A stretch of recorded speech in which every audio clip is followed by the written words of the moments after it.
Hello, and welcome to the Science Bloggers Podcast, the show where we talk to science bloggers, YouTubers, and podcasters about science and science communication. I'm your host, David Latchman, and today I'm speaking to Richard Berks, a British science communicator who works for a cancer research charity and who's also the owner of the Geekfather blog. Richard's blog started as a way for him to make sense of pregnancy, babies, and fatherhood by doing research and presenting the evidence he had found. In this way, Richard hoped to answer some of the questions that new parents like him ask themselves.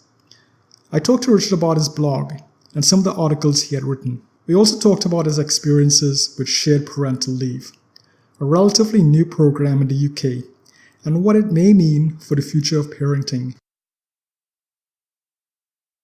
So, hi, Richard. So how are you? I'm good, thank you. How are you doing? I'm fine. So thank you for taking the time to talk with me. No Why problem. didn't you tell me a little bit about yourself and what you do? So my name's Richard, and by day, I'm a science communicator who works for a breast cancer charity here in the UK. And in my spare time, I also run a blog called the Geekfather, which is a blog about the science of parenting and of childhood development. I say in my spare time. I don't have much of it because we have a daughter who's also taking most of our time. Okay, so what made you want to start up a parenting science blog? Yeah, so it's a weird mix of two things, really. A parenting blog and a science blog. There's a tradition of parenting blogs that's sort of talking about people's own experiences and talking about how their little ones are doing and everything like that, and how they're struggling or otherwise through parenting. And then there's the science side of things, which is, I suppose, my background in research. So I guess it's a vague cross between the two, trying to answer some questions that I have about how to look after our daughter, or just questions that occur to me along the way, that I'm just exploring through blogging about it and through science, and hopefully other people find it interesting too. So how do you find the questions that you want to ask, and how do you find the answers? It's a great question. So I guess I have a whole long list of stuff that I would love to cover, but I guess most recently, I've been trying to cover things that I guess other parents would be interested in. It would be like the most recent one I had about was about where at what stage do babies become left or right-handed, and that was just a question that I guess came up to us one day as my daughter was failing to sort of shovel food into her mouth. But otherwise, it might be inspired by news stories that have happened recently, or anything along those lines, like kind of recent events that might inspire those things. So I suppose it is a lot like a lot of other science blogs in that sense, but it's always with an attempt just to examine some really interesting science and something that's really fascinating. And hopefully other people find interesting too. Okay, so let's talk a little bit about the left-handedness thing. Mm-hmm. From your blog, what maybe you can tell the audience what you found out, or at what stage do children actually become righties or lefties? So it's a really interesting question. I suppose the first question is, the first thing we were looking into at that point was, why do we have handedness at all? Why are people predominantly one hand rather than the other? And then why is there such a propensity to having it on the right hand amongst humans? And those questions are really, there's really a lot of uncertainty right there, but there seems to be evolutionary principles about how our brains are wired, essentially, to ensure that we all sort of have the same wiring in the same rough direction, as it were. I mean, that's a terrible description, but you get the idea that, if we're all thinking in the same way, then we cooperate better. In terms of the actual question as to when do children become right or left-handed, it really depends on what you're measuring. That's one of the things that kind of comes up from this research. It depends on whether they're looking at babies picking up large blocks and assembling them into towers, or whether they're talking about, picking up tiny bits of food.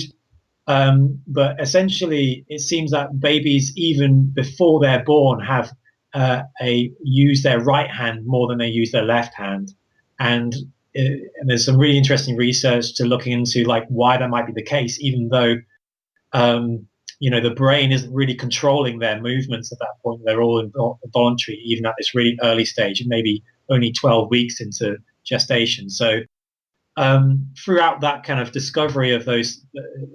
Answering that question, it raised a load more questions for me, and I found it completely fascinating. So basically, babies are, I think, is a common theme as to what the questions that I'm always answering is that babies tend to do things a lot earlier than we think they might do. That's the general gist of what I've found so far. Well, you're right. It is an interesting question because not all animals show handedness, right? Especially among mammals. So there is a surprising number of animals that do. I was reading up on like one review that was looking at all different types of animals, and like even things like snakes have a particular preference as to which way they go, and elephants use their tusks in one way, and then parrots might use their feet in a different one foot rather than the other. But I guess what sets humans apart from other animals is how strongly, as a species, we prefer to use the right hand rather than the left hand. 90% roughly of people are right-handed, and that's across the board in all societies and all ethnicities, even groups of humans who have never met other humans before. So that's kind of the really interesting thing about it. Wow, that's interesting. I did not know that one about snakes. So yeah, you didn't think they don't even have hands, and they still have handedness. It's incredible. Yeah, it's kind of cool and weird in a way. So, I was looking at your blog, and you don't only focus on science issues. You live in England, right? Yeah. And you were talking about parental leave, shared parental leave, and the impact it had on you as a parent. So, do you want to talk about that? Yeah, sure. So, I think a few years ago in the UK, the government brought in a new way to share parental leave between mothers and partners.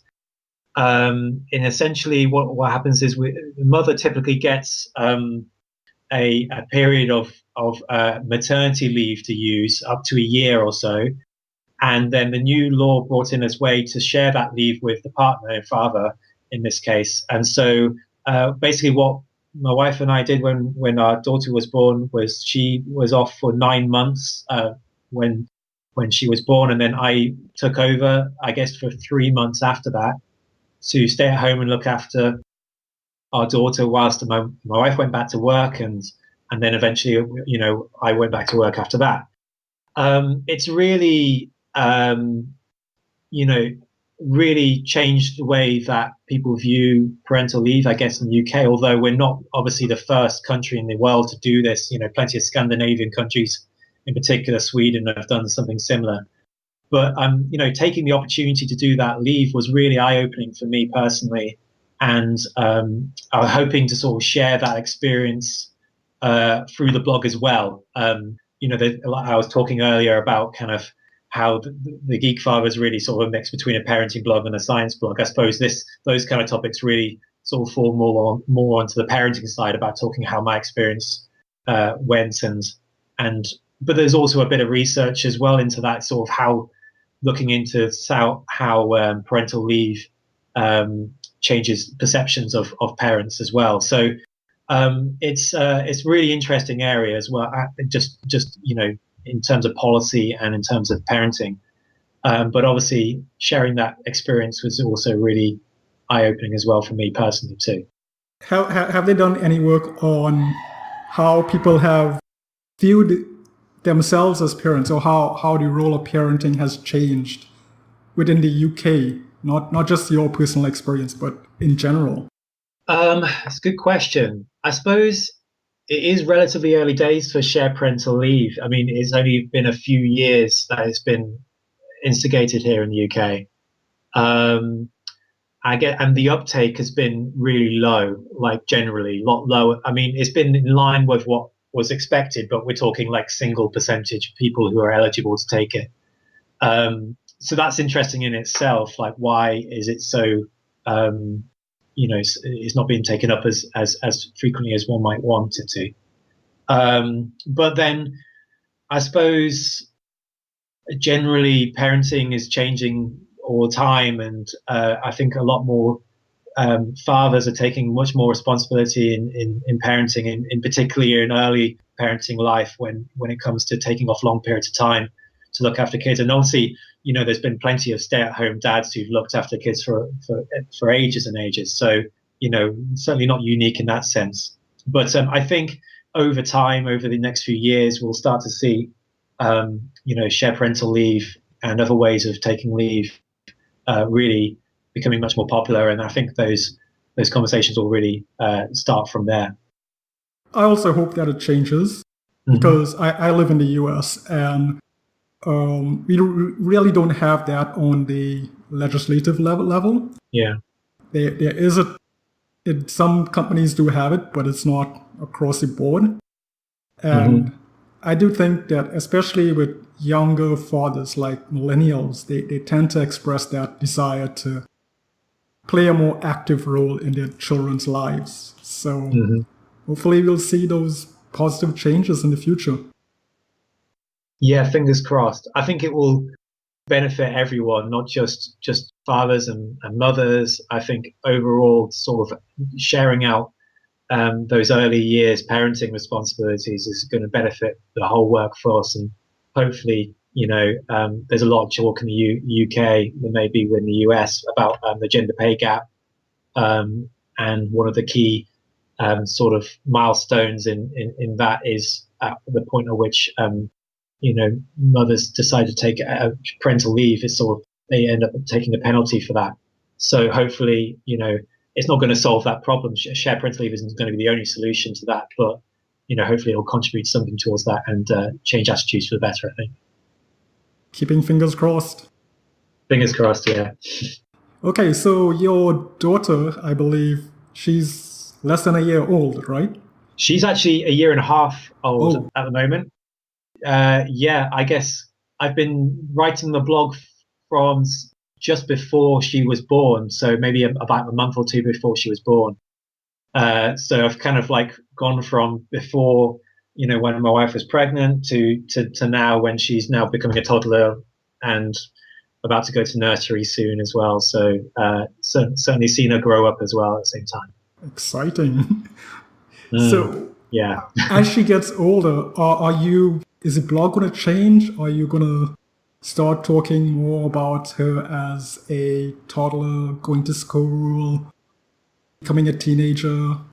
Well, I don't know. I mean, I guess the topics I've really been focusing on have been about kind of really, on babies and infants, I guess. And now, like I said, a lot of the topics are inspired by things that have happened during my days of parenting, or questions that occur to me as she does new things and new experiences. So I suppose if over time those topics will change naturally about themselves, and I think as well my experience of what that's like will change. So I'll be able to be sort of better informed about what it means to be a 5-year-old, or how 3-year-olds develop or whatever. So.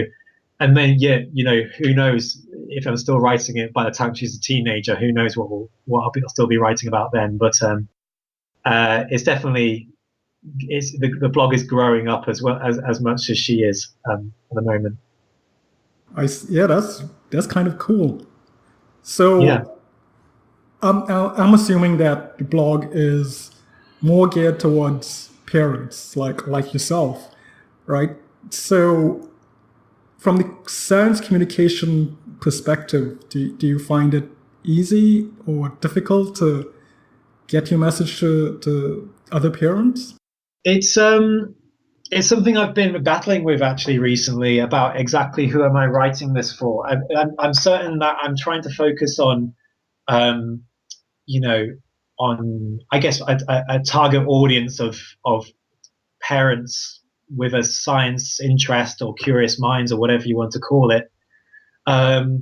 But I guess I've also kind of realized, do these parents have the time to sit down and read a blog, 1,000-word blog or whatever? So I've been sort of experimenting with different formats of, shorter sort of news roundups and those kind of things. I guess that I as well. I've been trying to really focus on topics that other parents might be interested in. I get press releases sent to me, just from news alert services, and there's always really interesting stuff and always really interesting science that I find fascinating. But you also have to sort of, if I want to get people to read it, I also have to think about things that other people are going to be interested in too. So it can't just be my favorite pet subjects of I don't know, whatever. But there was one that was about evolution of shovel teeth, and I was like, this is really fascinating, but I kind of realized that no one else would be interested in it. But it was good fun to write anyway. So yeah, it's a tricky one, as is all science communication in general. Just knowing how to exactly get across your interest in a subject and getting across what's really exciting about a particular topic is always a challenge, but it's a challenge that I enjoy. In fact, it is my day job as well, so it's sort of I don't really think about anything else at the moment. I remember reading the shovel teeth article, and I found it interesting. Good, I'm glad. I think as science communicators, you are allowed to diverge a little bit. If someone's interested in your writing, they are going to be interested in other things as well. And it's a good mix to have. Yeah, and that's the skill of, I guess, good science journalists or science writers, making you interested in a topic you never would have thought twice about, ever. And so I guess I'm hoping to be able to do that as well, but through a lens of like answering questions that people it might occur to them, or things that they may have come across themselves. I guess it's trying to find that nice balance between, something that people are going to click on and read and want to find out something about, but also that has a really interesting story that I'm particularly interested in. That's the challenge at the moment for me. Yeah, I think that's something that all science communicators, face. It's finding that thing that, your readers are going to be interested in and not turn them away from your blog. That's the last thing you want. Yeah. So is there anything else you would like to say about your blog or about science communication in general? I can't think of anything right now. I guess I guess what I'm trying to do in my blog is always trying to keep it relatively lighthearted. I don't really want to get too deep into difficult subjects, or even I've like a coward in some respects sort of shied away from particularly contentious issues, such as like vaccinations or breastfeeding or anything like that. And partly because there's already been so much written about those subjects already that I don't think I can really necessarily add anything. But I suppose trying to keep it a bit lighthearted is a method of trying to appeal to parents who don't have a lot of time or a lot of attention, or are a bit tired and just want something easy to read at the end of the day. That's what I'm trying going for at the moment. Well, I hope your blog continues to do well. Thank you very much. Thank you for taking the time. No problem. Thank you anytime. Okay. Bye. That was Richard Berks. If you'd like to learn more about the science of parenting, you should check out his blog or follow him on Twitter. Links have been provided in the show notes. The Science Bloggers is a community of science bloggers, YouTubers, and podcasters. If you're a science communicator and you'd like to learn more about science communication, you should check out our Facebook group. If you like science content, you should also check out our Science Blogs Facebook group. I'm your host, David Latchman, and thank you for joining us.